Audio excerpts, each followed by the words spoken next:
The roar of the concrete mixer truck pulling into the new yard was music to my ears. I stood on a makeshift stage of stacked pallets, the hot Austin sun beating down on the brim of my hard hat. Below me, my crew, over 50 strong, nursed beers and ate barbecue. "This is branch number 3, I yelled over the noise. 3 branches. When my father's shop burned to the ground, we had nothing but a pile of ash and a line of creditors. I pointed to a grizzled man near the front, my foreman, Javier. Javier here remembers. We rebuilt that shop with our bare hands. We worked 18-hour days. We didn't take a paycheck for 6 months. I leaned forward. Walton Concrete and Supply isn't a company. It's a promise. You give me your loyalty and your sweat, and I give you a future. You slack off, you cut corners, you lie. You'll find yourself on the street before your head hits the pillow. We build this city. We do it right, or we don't do it at all. Now eat up. The bonuses hit your accounts tomorrow." A cheer went up. I stepped down from the pallets, shaking hands, clapping backs. I was Ethan Crawford, and this was the empire I had built from nothing. Success wasn't about luck. It was about work. Relentless, grinding, unforgiving work. I'd learned that lesson in the fire, and I'd never forgotten it. My phone buzzed. A text from my wife, Scarlett. "Dinner at 7, don't be late, the kids are here." I sighed, wiping the grit from the screen. Another command performance. I loved my family, but they existed in a world of comfort I'd built specifically so they'd never have to understand the work it took to maintain it. "Great speech, boss," Sophie, my daughter, said, coming up beside me. She was my operations manager, and she had my eyes and my analytical mind. "But you're too generous. That bonus for the downtown crew was excessive. They brought the project in 3 weeks early, Sophie. That's not generosity. That's rewarding performance. Learn the difference." "I'm just saying, the margins are my problem. Your problem is making sure the rebar shipment for the overpass is on site by 0500 tomorrow. Is it?" She nodded, the argument gone, replaced by the cool efficiency I'd taught her. "Trucks are loaded. Drivers are confirmed." "Good." I clapped her on the shoulder. "Now go home. I've got to get to your mother's dinner. If you're watching this video, tell me where you're from or what time it is for you." I pulled my truck into the circular driveway of the house I'd built on the hills outside the city. It was a monument of glass and limestone, a fortress of success. Inside, the scene was already set. Julian, my son, was home from college. He was all broad shoulders and easy smiles, an engineering major who, I hoped, would one day design the projects my company supplied. Scarlett was placing a roast on the table, her smile tight. "You're late," she said. "The opening ran long," I replied, kissing her on the cheek. It was like kissing marble. "Julian, good to see you." "Hey, Dad, the internship is great. We're running stress simulations on prefab structures. It's amazing what the software can do." "Software doesn't pour concrete," I said, sitting down. "Sophie, did you get the new estimates from the gravel quarry?" Sophie nodded, already pulling out her tablet. "They're trying to price gouge us on the river rock again. I told them we'd go to the San Antonio supplier." "Good. Don't let them." "Stop." Scarlett's voice was quiet, but it cut through the room. We all looked at her. She was staring at her plate, fork held tight in her hand. "Scarlett," I asked, "could we have one dinner?" "Just one," she said, her voice trembling slightly. "Where I don't feel like I'm competing with a gravel quarry for my husband's attention. One night where this table isn't a boardroom." The silence was heavy. Julian looked down, embarrassed. Sophie just looked annoyed, as if this was an inefficient use of time. Scarlett, the business pays for this table, I said, trying to keep my voice even. I know what the business pays for, Ethan. She finally looked up, and her eyes were cold. I'm just tired of paying the price for it. She stood up. I've lost my appetite. Enjoy the roast. She walked out of the dining room. I watched her go, a familiar knot of frustration tightening in my gut. I didn't understand her. I had given her everything. A beautiful home, 2 successful children, a life of absolute security. What else was there? Mom seems stressed, Julian mumbled. She's fine, Sophie said, already turning her tablet back toward me. About that quarry, I think if we threaten to pull the sand contract too. I nodded, pushing Scarlett's silent exit from my mind. Show me the numbers. A week later, I was at the high-end grocery store, picking up a bottle of bourbon. It was the one luxury I allowed myself. I was checking the label on a bottle of Blanton's when a voice broke my concentration. Why, Ethan Crawford, fancy seeing you here. It was our neighbor, Mrs. Langley, a nice woman, a widow, always busy with garden clubs and charity luncheons. Maureen, I said, nodding politely. How are you? Oh, just fine, just fine. Picking up some things for my book club. She gestured to the wine in her cart. It's so lovely to see you out. Scarlett mentioned you're just always working. The business doesn't run itself, I said. Oh, I know.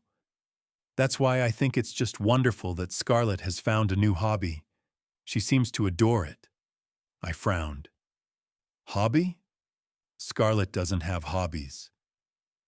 Mrs. Langley laughed, a light, tinkling sound. Oh, don't be silly. Her Tuesday ceramics class. She talks about it all the time when we get the mail. She says it's her one night to herself, since you always work so late on Tuesdays. My hand tightened on the bottle. Tuesdays. Yes, she said it's her me time. I even offered to carpool once, but she said she already has a friend from the class she goes with. Mrs. Langley smiled, oblivious. Well, it was lovely to see you, Ethan. Tell Scarlett I said hello. I will, I said, my voice flat. She pushed her cart away. I stood there, the bourbon bottle feeling heavy in my hand. I don't have a late Tuesday. My schedule is chaos. I'm late when a job needs me. And Scarlett had never, not once, mentioned a ceramics class. I got home and found her in the living room, reading a magazine. I poured myself a bourbon and sat in the chair opposite her. How was your day? I asked. Fine, same old. She didn't look up from the page. Run into Maureen Langley at the store. That got her attention. Her eyes flicked up. Oh, what did she have to say? Just small talk. She mentioned you'd picked up a new hobby. I watched her. Her posture stiffened just for a second, but I saw it. A hobby? That's silly. What would I even do? I don't know, I said, swirling the ice in my glass. She mentioned something about ceramics, a Tuesday night class. Scarlett let out a short, nervous laugh. Ceramics? Me? Can you imagine? She shook her head. Maureen must be confused. She's getting older, you know. She probably mixed me up with someone else. She seemed pretty specific, I said. Well, she's wrong. Scarlett snapped her magazine shut and stood up. I'm tired, Ethan. I'm going to bed. I watched her walk up the grand staircase. The denial was too fast, too sharp. The laugh was a performance. Later that night, long after the house was dark, I went to my office. I opened a bottom drawer and took out a new, leather-bound journal, I opened it to the first page. I wrote the date. I wrote, ran into Mrs. Langley, mentioned S has a Tuesday ceramics class, said I work late Tuesdays. Below it, I wrote, confronted S, she denied it, laughed, said M was confused, she was lying. I closed the book and put it back in the drawer. It was a cold, hard knot in my stomach. I built my entire life on the principle of truth. In my business, a lie could get someone killed. In my home, I suddenly realized it was doing the same thing. The next quarterly review meeting was in the main conference room. I sat at the head of the table. Sophie was to my right, and our senior management was lined up on either side. Scarlett sat at the far end, next to our CPA, Tristan Shaw. Tristan was a man I'd hired 5 years ago. He was sharp, always in a perfectly tailored suit, and he had a way of making numbers sound like poetry. He'd been a good hire. He'd streamlined our accounts, saved us a fortune in taxes. And as you can see from the Q3 projections, Tristan was saying, pointing to the screen with a laser pointer, we've outperformed the forecast by 12%. This is due to the new inventory management system. I wasn't looking at the screen. I was looking at Scarlett. She was leaning toward Tristan, listening intently. That, in itself, was new. She'd always found these meetings mind-numbingly boring. Tristan finished his point and clicked the slide. He glanced at Scarlett and smiled. It wasn't a professional smile. It was private. She smiled back, a small, knowing smile that she quickly hid by looking down at her notes. My eyes narrowed. Tristan, I interrupted. Those numbers are inflated. You're factoring in the Northside contract, which isn't signed. Don't count money we don't have. Tristan flushed. Mr. Crawford, it's a 99% certainty. I deal in 100%. Take it out. Rerun the projections. But Ethan, Scarlett spoke up, her voice light. Tristan was just showing us the potential. I thought it was a very insightful presentation. Tristan shot her a look, a flicker of gratitude. Thank you, Scarlett. The point was to illustrate the growth trajectory. The point, I said, my voice like gravel, is to report the facts. Stick to them. The rest of the meeting was tense. I watched them. 2 or 3 more times I saw it. The shared glance when I shut down one of his ideas, the way his hand brushed hers when he passed her a document. I felt a cold rage building. This was my company, my conference room, my employees, my wife. The meeting adjourned. I watched Scarlett stay behind, talking to Tristan. They were laughing about something. I walked out of the room without a word. That night, the argument started. It was ostensibly about the meeting. You were too hard on him, Ethan, Scarlett said, brushing her hair in her bathroom. You embarrassed him. He's a CPA, not a motivational speaker. His job is to present facts. He was presenting fantasies.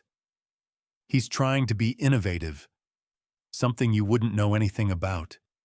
You're so stuck in your ways, hard work and grit and truth. She said the words like they were insults. Those ways, as you call them, built this house. They built the company that pays Tristan's innovative salary. The company, she snapped, throwing the brush down. God, I am so sick of that word. It's all you care about. It's all you've ever cared about. You come home smelling like dust and rebar, and you expect me to just be grateful? I expect you to be reasonable. I am done being reasonable, she yelled. Then her voice dropped, becoming cold and measured. I can't sleep like this. I can't sleep next to you. All this stress. And you're snoring. I'm exhausted. I stared at her. What are you saying? I'm saying I'm moving into the guest room. Just for a little while. Just until we can sort this out. Until you can calm down. I need my space. It's not healthy. She didn't wait for a reply. She grabbed her pillow and a blanket from the linen closet and walked out of our bedroom. I heard the click of the guest room door down the hall. I stood there for a long time. The silence of the massive bedroom was deafening. I went to my office. I opened the journal. Date. Scarlett moved to the guest room. Excuse my stress and snoring. I closed the book. I knew, with a certainty that settled in my bones, that she was not coming back. This wasn't a temporary measure. It was a separation, a wall being built right inside my own home. A week into the new, cold routine, an email landed in my inbox. I didn't recognize the sender. It was a jumbled string of letters from a disposable email service. The subject line was just 2 words: your wife. I opened it. The body of the email was just as short. If you want to know what your wife is doing, check the Lone Star Motel on North Lamar. Every Wednesday afternoon. She's not alone. I stared at the words. The Lone Star Motel. It was a rundown, hourly rate dump on the north side of town. It felt wrong. Scarlett was many things, but she was meticulous about appearances. A place like that? But the specificity of it, every Wednesday afternoon, felt credible. A jilted employee, a guilty friend, or a trap? My gut was churning. Mrs. Langley had said Tuesday. This email said Wednesday. Was the ceramics class a lie to cover the real lie? I looked at the calendar. It was Tuesday. Tomorrow was Wednesday. I deleted the email, but the words were burned into my mind. I had to know. If I was going to confront her, I needed more than a neighbor's gossip and a tense meeting. I needed facts. Wednesday afternoon, I told my office I had a site inspection that would take the rest of the day. I drove my truck, not my usual vehicle, but the one I take to dusty job sites, and parked across the street from the Lone Star Motel. The place was even worse up close. Peeling paint, a flickering vacancy sign in the middle of the day. I sat, and I waited. I watched a string of pathetic characters come and go. I checked my watch. 2 p.m., 3 p.m., the Texas heat was baking the inside of the cab. At 3:30, a blue sedan pulled in. My heart hammered. It wasn't Scarlett's car. At 4 bars, the sky opened up. A sudden, violent thunderstorm that turned the street into a river. I sat there, the windshield wipers slapping a frantic rhythm, watching the motel's dirty neon sign reflect in the puddles. At 5, I knew. No one was coming. I'd been played. I put the key in the ignition, my jaw tight with a white-hot rage. I'd wasted an entire afternoon chasing a ghost. I jammed the truck into reverse, and the rear tire hit the curb with a sickening, wet thump. A second later, the thwack, thwack, thwack of a flat tire. "Damn it!" I yelled, slamming my fist on the steering wheel. I got out in the pouring rain. Cars sped by, splashing muddy water onto my pants. I fumbled with the jack, my hands slick with rain and grease. By the time I had the spare on, I was soaked to the bone, covered in grime, and shaking with a fury that had nothing to do with the tire. This was a game. Someone, Tristan, had sent me on a wild goose chase. They knew I was suspicious. They were toying with me. Driving home, the anger settled into something colder, something more patient. If they wanted to play a game, fine. I built an empire. I knew how to win. I was in my home office 2 days later, reviewing the revised projections, when Sophie knocked on the door. "You got a minute?" she asked. "For you?" Always. Shut the door. She came in and locked it, which was unusual. She didn't sit down. She stood in front of my desk, twisting her hands. She looked pale. Sophie, what is it? You look like you saw a ghost. Dad, I don't know how to say this. A cold dread, far worse than the motel, crept up my spine. Just say it.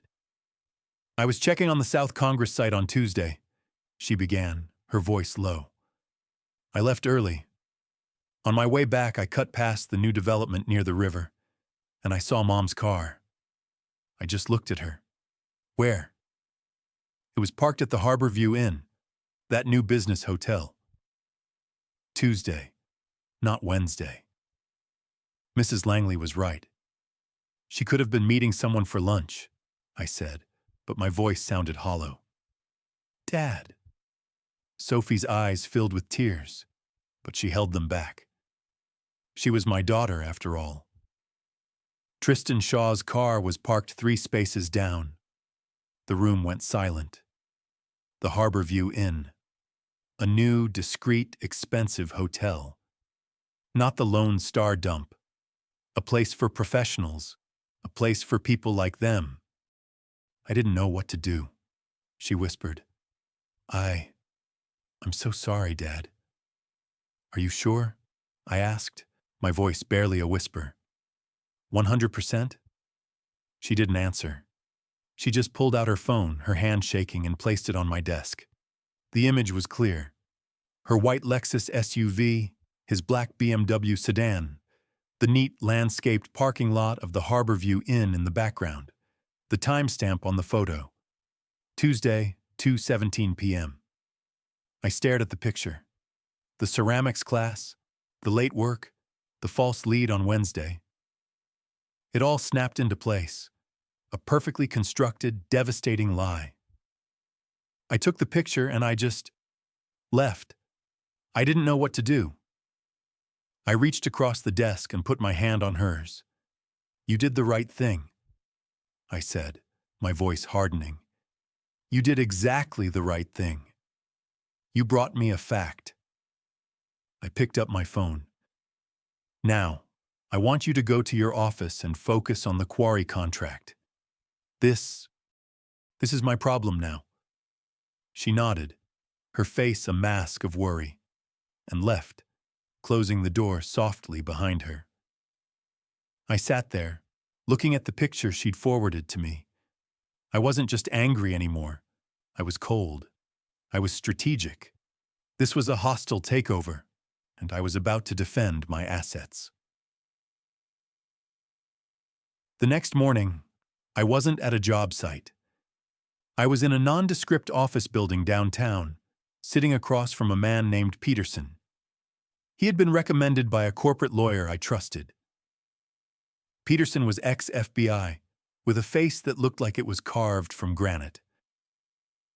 Mr. Crawford, he said, his voice a low rumble. What can I do for you? I have an internal problem, I said. A potential breach of trust. I need information. Discreet. Fast. And absolute. I slid my phone across the desk. The picture of the 2 cars on the screen. This was taken last Tuesday, at the Harborview Inn. Peterson looked at it, then at me. Who are the players? The white Lexus belongs to my wife, Scarlett Crawford. The black BMW belongs to Tristan Shaw, my company's CPA. Peterson didn't blink. He just nodded. What do you want to know? Everything. I want to know if this is a regular thing. I want to know times, dates. I want to know how long. I want photographic proof. I want to know what they do, who they talk to. I want to know if he's the only one. I want to know if my company is exposed. You think he's embezzling? I think a man who will sleep with his boss's wife will do anything. I want his financials looked at too. But the priority is the affair. I need irrefutable proof. It'll be expensive, Peterson said. I don't care about the cost, I shot back. I care about the truth. I want a team on this. Yesterday. Peterson nodded slowly. You'll have a report by Monday. The report arrived on Monday, in a plain manila envelope dropped at my office by a courier. I waited until everyone had left for the day. I locked my door, poured a bourbon, and opened it. It was devastatingly thorough. Peterson's team had pulled hotel records. Tristan Shaw had a corporate account at the Harborview, billed to a Shell LLC I'd never heard of. He'd been booking the same suite every Tuesday afternoon for 18 months. 18 months. My mind reeled. The argument, the guest room. That had only been a few months ago. This had been going on long before that. The envelope also contained photos, page after page of them. Scarlett leaving her car, walking into the hotel lobby. Tristan arriving 10 minutes later. 2 hours later, him leaving. 10 minutes after that, her leaving. Every single Tuesday. The ceramics class was a 2-hour affair in a hotel suite with my accountant. I read the entire report, my hands steady. The rage was gone, replaced by an icy calm. This was a business problem. A betrayal of this magnitude wasn't a personal failure. It was a structural one, and I knew exactly how to deal with structural failures. You tear them down to the foundation and rebuild.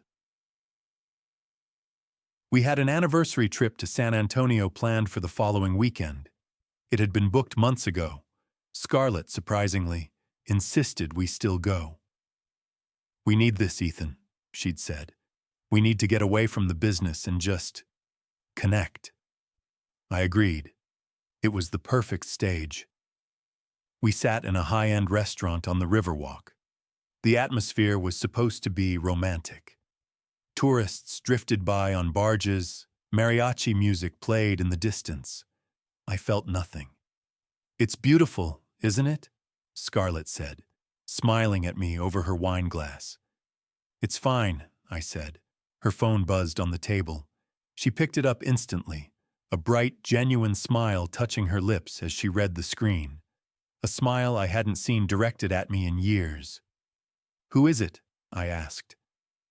Just one of the teachers from school. A new project. She began to text, her thumbs flying. A teacher? At 9 p.m. on a Saturday? Her head snapped up, her eyes flashing. What is that supposed to mean? It means it's 9 p.m. on a Saturday, and you're more interested in your phone than the man you're on an anniversary trip with. Oh, here we go, she said, tossing the phone into her purse. God forbid I have a life outside of you and your company. You're so suspicious, Ethan. You're so controlling. This is why I can't talk to you. This is why we're in this mess. We're in a mess? I asked, leaning forward. I'm the one who's suspicious. You're the one who moved into the guest room. You're the one who's been lying to me. Lying, she hissed, her voice low so the other diners couldn't hear. I have not lied to you. The ceramics class, Scarlett, the one Mrs. Langley knows all about, but you claim doesn't exist. The late work on Tuesdays. Every single Tuesday. Her face went pale. She hadn't expected that.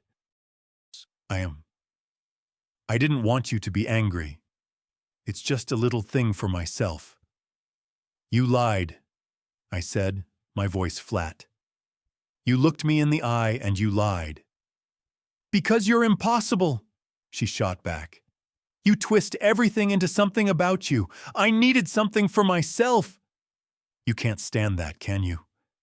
That I have one small part of my life that isn't about Walton Concrete. She was good. She was brilliant even, twisting her deception into my failure. I just stared at her. So, this trip, I said, gesturing to the restaurant. This is a charade. You're not here to connect. You're here to put on a show. This trip, she said, grabbing her purse and standing up. was a mistake. Just like this dinner. I'm going back to the room. I watched her storm out. I sat there for another minute, the half-eaten, expensive food growing cold on my plate. I signaled the waiter. "Check, please." The Sunday after we returned from San Antonio was thick with a tension you could cut with a knife. The charade was over. We were barely speaking. Then Scarlett did something strange. She cooked. She spent all morning in the kitchen preparing a huge meal. Gumbo, biscuits, a full roast. The works. "The kids are coming for dinner," she announced. "Why?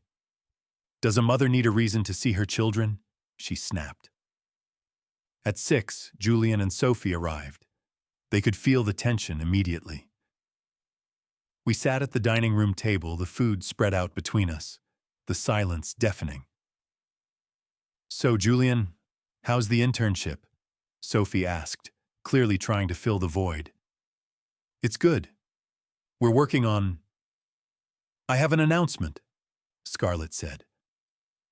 We all stopped. She was sitting at the other end of the table, her hands folded in her lap. She was glowing. It was the only word for it. She looked radiant, happy. "Your father and I," she began, a small, tearful smile on her face, "have some wonderful news to share." She looked at me, her eyes shining. I just stared back, my heart turning to ice. "We're going to have a baby." The words dropped into the room like a bomb. Julian's fork clattered onto his plate. "What? Pregnant? Are you serious?" "I am," she said, laughing, tears rolling down her cheeks. "I'm pregnant." Julian jumped up, a huge grin on his face. "Oh my God, that's insane! Mom, that's amazing!" He rushed over to hug her. I didn't move. I looked at Sophie. Her face was white, utterly bloodless. She wasn't looking at her mother. She was looking at me. Her eyes were wide with a dawning, sickening horror. She knew. She knew the timeline. "Wow, Dad," Julian said, turning to me, his face alight with pure, innocent joy. "A baby. I'm going to be a big brother again. This is... wow." I forced a smile onto my face. It's a surprise," I managed to say. Sophie just sat there, silent, staring at me. Her expression was a mirror of the cold, calculated fury rising in my chest. A baby. She wasn't just having an affair. She was trying to pass another man's child off as mine. She was trying to make her bastard my heir. The kids left. Julian was bouncing off the walls, talking about baby names. Sophie gave me a look as she left. A look of pure, unadulterated, "What the hell are you going to do?" And I just gave her a subtle shake of my head. Not now. The house was quiet again. I found Scarlett on the patio, looking out at the city lights. "That went well, don't you think?" she said, wrapping her arms around herself. "Julian is so excited." I stood behind her. "We need to talk." "I know," she said, her voice soft. "It's a shock. I was shocked too." "Scarlett," I said, my voice dangerously calm. "How is this possible?" She turned to face me. "What do you mean, how is it possible?" "You know how babies are made, Ethan." "We," I said, "haven't been intimate in nearly 2 years. We've been in separate rooms for months. So I'll ask you again, how is this possible?" Her smile wavered just for an instant. The panic flashed in her eyes. But she recovered. She was a master. "Oh, Ethan," she said, letting out a soft laugh like I was a child. "You really don't remember, do you?" "Remember what?" "The night of the company anniversary party, 2 months ago." She stepped closer, putting her hand on my chest. We had a lot of champagne. You were so happy about the new contracts. We came home and, well, we reconnected. It was just that one night. But it was wonderful. I'm not surprised you don't remember. You were pretty drunk. I stared at her. The lie was so audacious, so complete, it was almost brilliant. The company anniversary party. I hadn't even gone. I was at the Northside branch until 3 a.m., handling a catastrophic delivery failure. A supplier's truck had dumped 50 tons of the wrong grade concrete at a job site. I'd been on the phone with the supplier, the site manager, and my lawyers all night. I got home at 4 a.m., long after she was asleep. I had the emails, the phone logs, the security footage from the branch.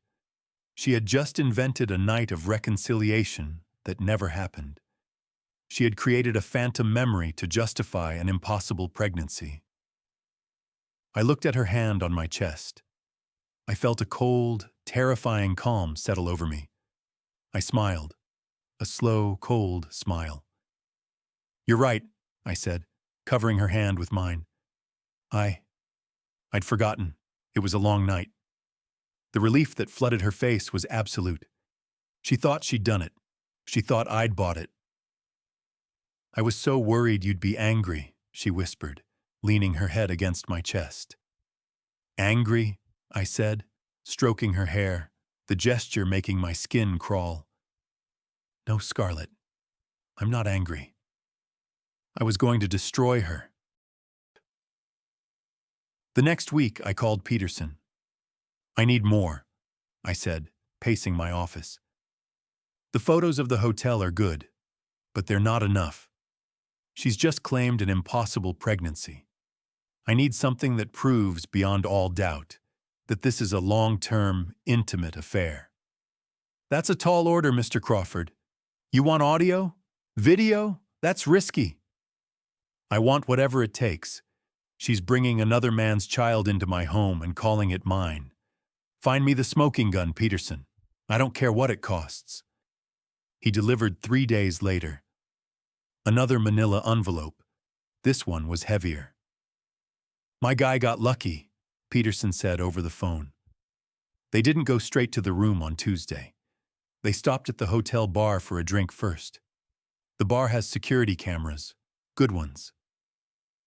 I pulled out a flash drive. I slid it into my laptop. It was security footage from the Harborview Inn's dimly lit lounge. There they were, Scarlett and Tristan, sitting in a corner booth. And then I saw it. She laughed at something he said, leaned across the table and kissed him. It wasn't a peck. It was a long, deep, intimate kiss. The timestamp was in the corner.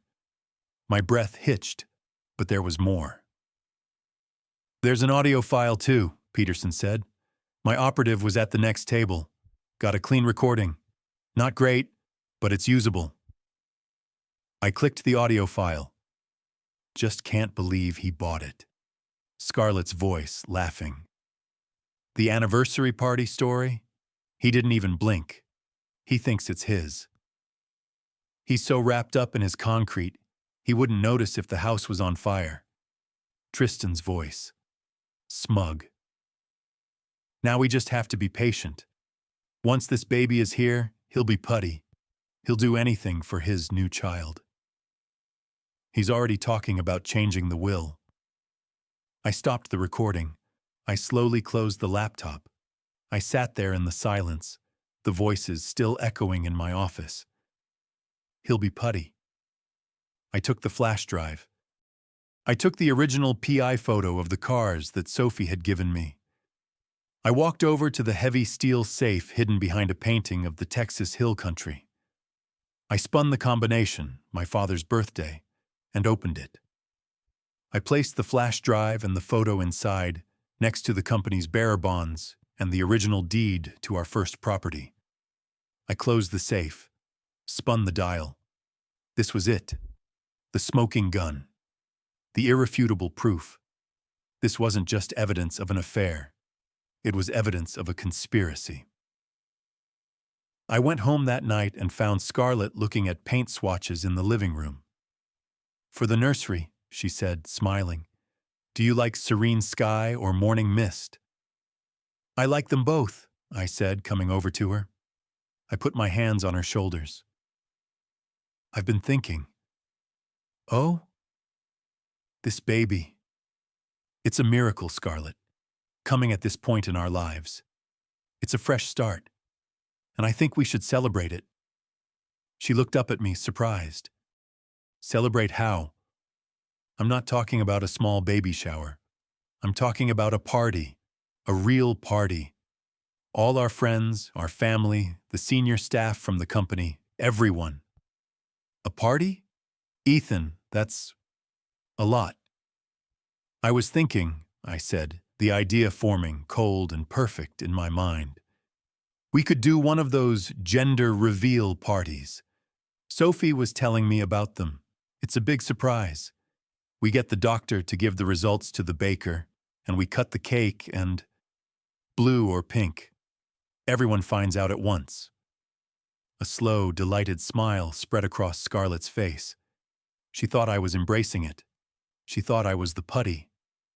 A gender reveal party, she breathed. Oh, Ethan, that's perfect. But it's so extravagant. Nothing is too extravagant for this child, I said, looking her directly in the eyes. This child is special. This child changes everything. I want to rent the grand ballroom at the Four Seasons. I want catering, a band. I want everyone we know to be there to share this. She threw her arms around my neck. Oh, Ethan, yes, let's do it. I hugged her back, my face over her shoulder, my expression flat and cold. It will be, I whispered into her hair, a day no one will ever forget. The party planning began. Scarlett was consumed by it. Guest lists, floral arrangements, invitations. She was in her element, the gracious host, the glowing mother-to-be. I let her. I approved every expense, the best of everything. 2 weeks before the party, I came home early from a meeting. The house was quiet. I went to my office to lock up a new contract, and I stopped. The door was not quite latched. It was open, just a fraction of an inch. I never leave my office door unlatched. A cold dread washed over me. I pushed the door open. Everything looked normal. The desk was clear, the chairs were straight. I walked to the painting of the hill country. I moved it aside. The safe. The dial was on 0, exactly as I had left it. But something felt wrong. I spun the combination. My father's birthday. The heavy door swung open. The bearer bonds were there. The deed was there. The flash drive and the original photograph were gone. The space on the shelf where I had put them was empty. I stood there, my blood turning to ice. She must have seen me. She must have watched me at some point open the safe. And the combination, my father's birthday. It was a stupidly simple, sentimental code, a code she had known for 20 years. She had been playing me, just as I had been playing her.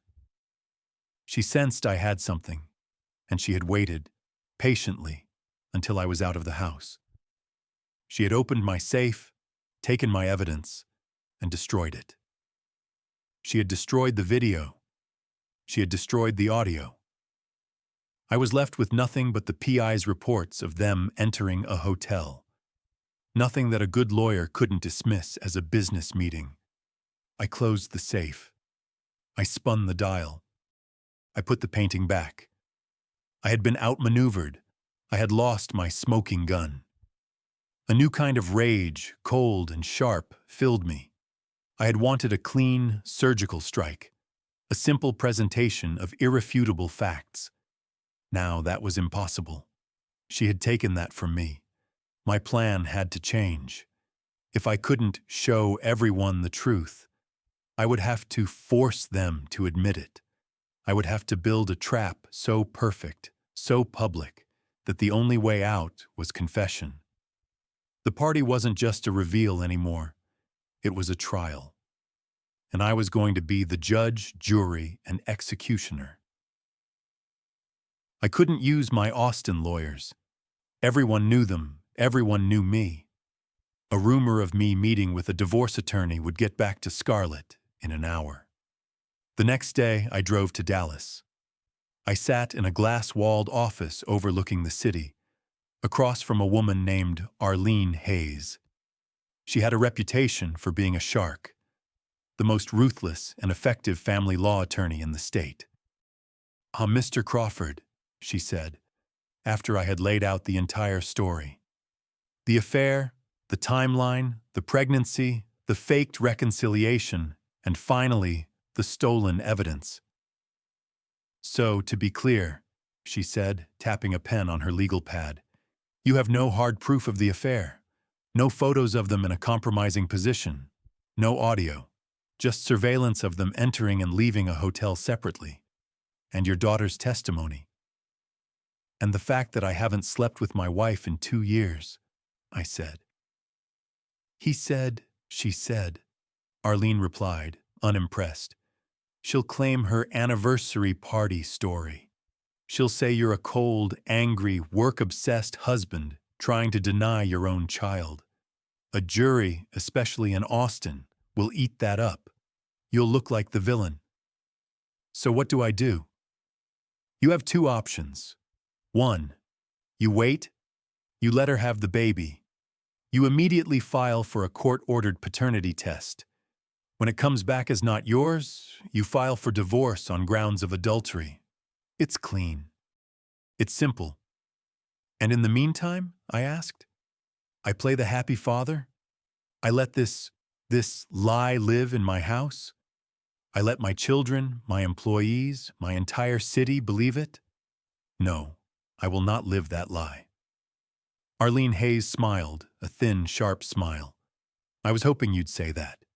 That brings us to option 2. Which is? The gender reveal party. You're handing her the rope. She's building her own gallows, a public confrontation. It's messy, it's high risk. But if you play it right, you don't need the evidence. You'll get something better." "A confession," I said. "Exactly. You create a scenario in front of 100 witnesses where the pressure is so immense, the lie is so indefensible, that she, or he, breaks. You engineer a public admission. Once you have that, the divorce is a formality. You'll keep everything." "That's the plan," I said, standing up. "Mr. Crawford," she said, her eyes serious, "this is not a business negotiation. This is scorched earth. If you do this, there is no going back. You will detonate your entire life. Make sure you're standing clear of the blast." "I'm the one lighting the fuse," I said. "Send me the bill." I drove back to Austin, the plan solidifying. Before the party, I had to cut off the head. The next morning, I called an emergency senior management meeting. Sophie was there. Scarlett was there, looking surprised. And Tristan was there, looking smug. "Thank you for coming on short notice," I said, standing at the head of the table. "As you know, Walton Concrete has grown exponentially. Our old structures are no longer sufficient. We are no longer a small family business. We are a major regional supplier." I saw Scarlett smile. She thought this was about expansion. "To that end, I have made an executive decision, approved by the board, which is me, to restructure our financial department. Please welcome Mr. Abernathy." The door opened, and a severe-looking man in his 60s walked in. Mr. Abernathy comes to us from a national logistics firm, where he was CFO for 20 years. He will be assuming the role of Chief Financial Officer for Walton Concrete and Supply, effective immediately. The color drained from Tristan's face. "Tristan," I continued, "you'll be reporting to Mr. Abernathy. You will hand over all primary accounts, all signing authority, and all pending contracts to his office by the end of the day. Your new role will be Internal auditing. I'm sure he'll find a use for you. Ethan! Scarlett spoke up, her voice sharp. What is this? You didn't discuss this with me. Tristan has been loyal for years. This is a business decision, Scarlett. It's not up for discussion. Mr. Abernathy's authority is absolute. Tristan, I trust you'll give him your full cooperation. Tristan was white. He was looking at Scarlett, then at me. He knew. This wasn't a restructuring. This was a beheading. Of course, Mr. Crawford, he stammered. Whatever the company needs. That's what I thought, I said. Mr. Abernathy, your office is ready. Sophie, please show him. Sophie nodded, a tiny, almost imperceptible smile on her face, and led the new CFO out. Scarlett was glaring at me, her eyes on fire. How could you? She whispered. We'll talk at home, I said, loud enough for the room to hear. This meeting is adjourned. I had just cut off his access to my money. Step 1 was complete. That night, I called Sophie into my study. I locked the door. I poured 2 glasses of bourbon and handed one to her. She looked at it, surprised, but took it. You're not a kid anymore, I said. You're my operations manager, and you're my daughter. You deserve to know the truth. Dad, what did you do today? Tristan looked like he was going to be sick. I did what was necessary. I sat down behind my desk. I'm going to tell you a story, and you are not to interrupt. You are not to tell your brother. Not yet. Understood? She nodded, her face grim. I told her everything. I started with Mrs. Langley, the journal, the fake Wednesday lead, her photo, the PI, the 18-month timeline, the San Antonio trip, and then I told her about the pregnancy. I know, Dad, she whispered. I did the math. It's not possible. No, I said. It's not, but it gets worse. I told her about Scarlett's lie, the anniversary party that I never attended. Sophie's eyes went wide. She invented a night to cover it? She did, and she's not just having an affair. She is conspiring with him. They are trying to pass his child off as mine, as your sibling, as an heir to this company. Sophie was silent. She took a slow sip of her bourbon. And then, I said, my voice dropping, she stole my proof. I had a video of them, audio of them plotting this. She broke into my safe and destroyed it. My God. Sophie set the glass down. So that's why you demoted him. You're cutting him off. But what about her? What's the party for, Dad? What are you going to do? I'm going to end it, I said. All of it, in public, in front of everyone. Dad, no. She looked horrified. Just divorce her, quietly. Don't blow everything up. Think of the company, the scandal. The company? I slammed my hand on the desk. The company is built on truth. The only way to save it is to cut the cancer out. All of it, at once. I will not have my name, my father's name, attached to this lie. I will not have my legacy stolen. She saw the look in my eyes. The argument died on her lips. What do you need me to do? She asked, her voice firm. The party. There will be a projector and a screen. For the reveal. You're going to be in charge of the AV booth. You're going to run the slideshow I'm preparing. What's in the slideshow? Nothing she can deny, I said. Hotel logos, photos of her car, photos of his car, a timeline, just the facts, just the truth. I will handle the rest. She held my gaze. It's going to destroy Julian. The truth is brutal, I said, but it's better than a lie. He'll recover. He's strong. He's a Crawford. She nodded, the loyal manager, the loyal daughter. I'll have the presentation ready. The Friday before the party, I left the office at noon. I didn't go to a job site. I went to a quiet, wood-paneled office downtown, the office of my notary. The documents were already prepared, just as Arlene Hayes had instructed. My will. I sat there for an hour, reading every line. I removed Scarlett as a beneficiary of all personal and business assets. My house, my accounts, my investments, all of it.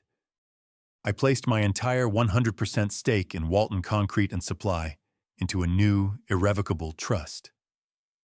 The beneficiaries were two people, Sophie Crawford and Julian Crawford. I included a specific clause, a clause Arlene had drafted herself, a masterpiece of legal steel. For the purpose of this document, the child my wife Scarlett Crawford is currently carrying is not and cannot be my biological issue, and has no claim, now or ever, to my estate, my name, or any asset held within this trust. It was done. My legacy was secure. My children were protected. I signed the documents. The notary and his assistant signed as witnesses. I walked out of the office into the bright afternoon sun, feeling a strange, cold peace. The pieces were in place. The trap was set. All I had to do was wait for the guests to arrive. The day of the party was perfect. A bright, clear Austin spring day. I put on my best navy blue suit, a power suit, a suit I wore for closing 7-figure deals. Scarlett was radiant. She wore a flowing, expensive maternity dress in a soft pink. She was practically vibrating with excitement. "You look beautiful," I said, my voice smooth. "Oh, Ethan, today is going to be the most wonderful day," she said, kissing me. "The most special day of our lives," I agreed. We drove to the venue together. The grand ballroom at the Four Seasons was immaculate. Pastel balloons, elegant floral centerpieces, a large banner hung over the stage. "He or she, come and see." In the center of the room was a table with a massive, beautiful cake. The guests began to arrive at 4. Our entire life was in that room. Friends we'd had for decades. Neighbors like Mrs. Langley, who smiled and waved. My entire senior management team. Scarlett's friends, a group of teachers from her school. Sophie arrived, looking elegant and severe in a black dress. She gave me a single sharp nod and headed straight for the AV booth at the back of the room. Julian arrived, carrying a huge, brightly wrapped gift. "For my new brother or sister," he boomed, hugging Scarlett, then me. "I can't believe this." "It's a miracle, son," I said, clapping him on the back. My heart ached for him. This was going to be the hardest for him. Then I saw him. Tristan Shaw. He slipped in through a side door, trying to be discreet. He was wearing a new suit. Smug.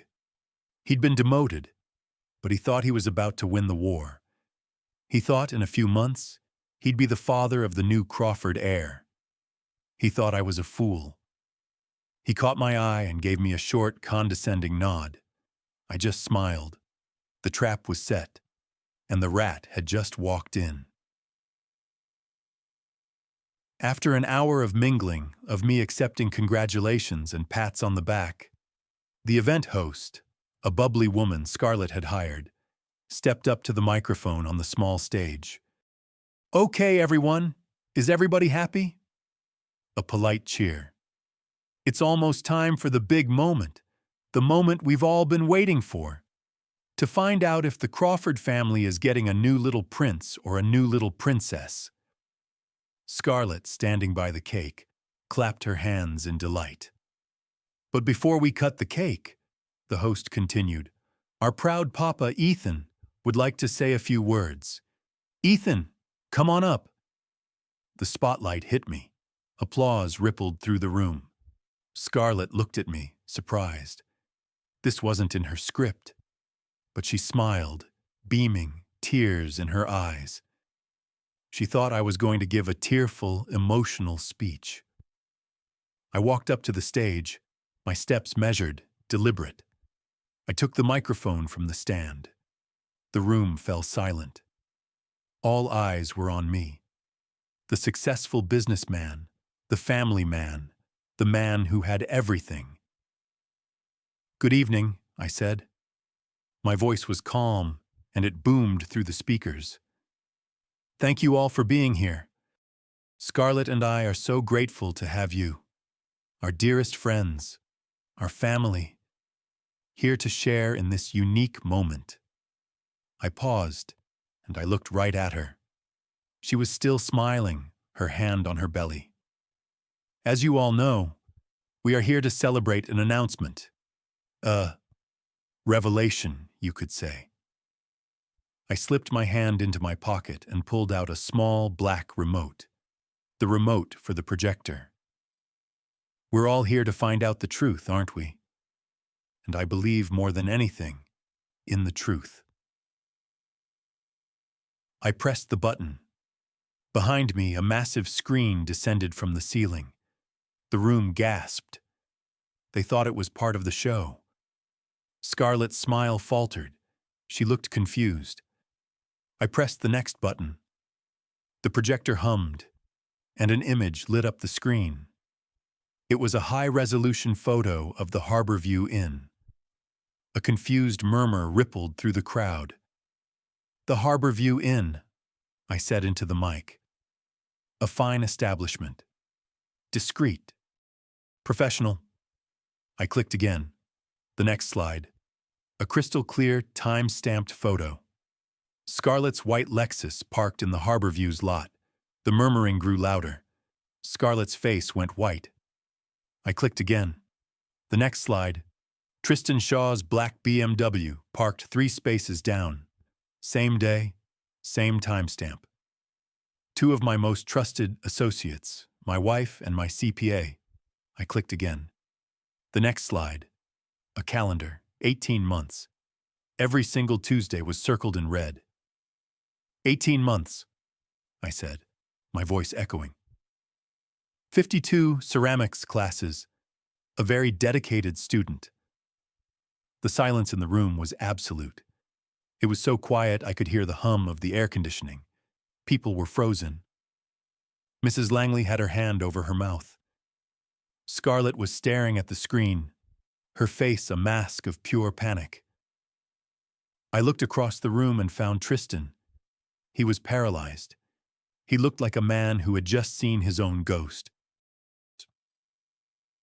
I stepped forward, my voice dropping, but the microphone made it carry to every corner.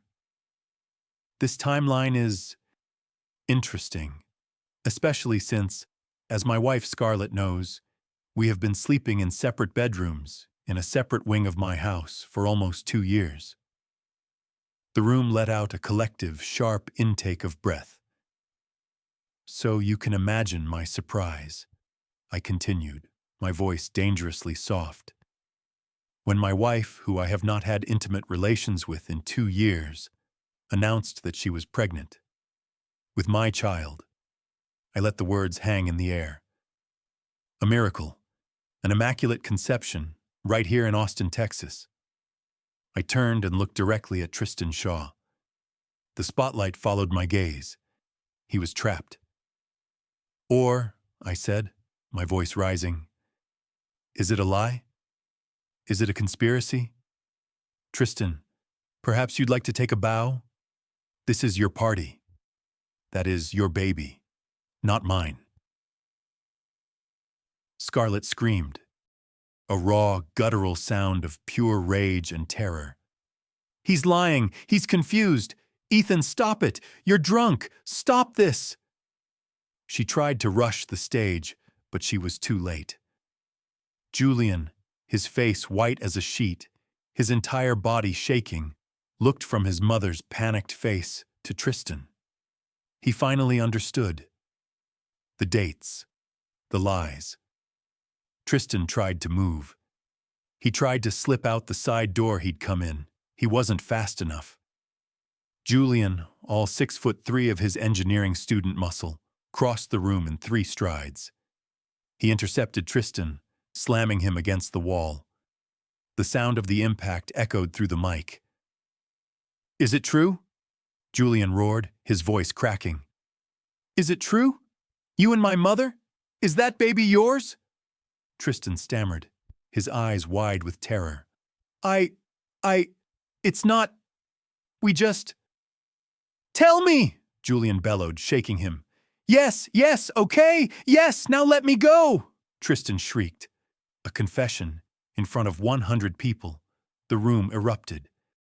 People were standing up, grabbing their purses, their faces horrified.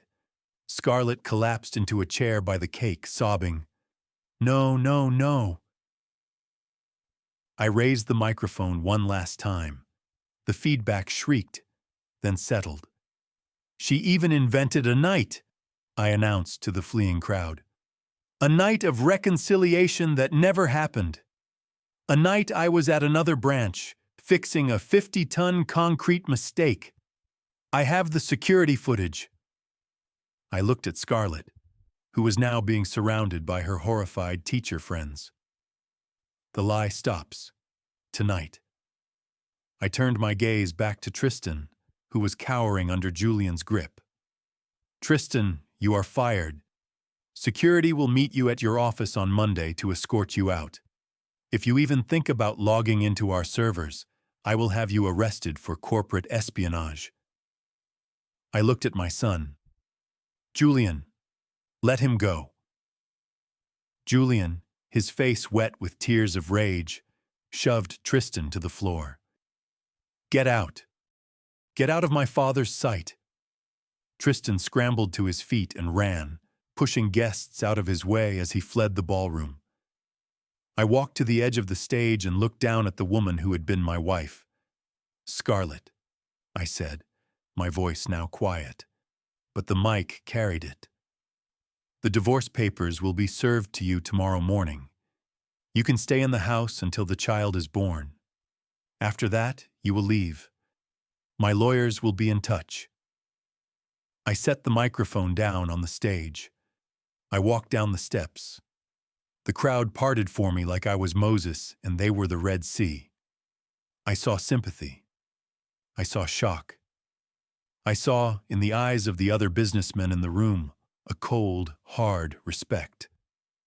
I didn't look back. I walked out of the ballroom, through the lobby, and into the clean, cool spring air.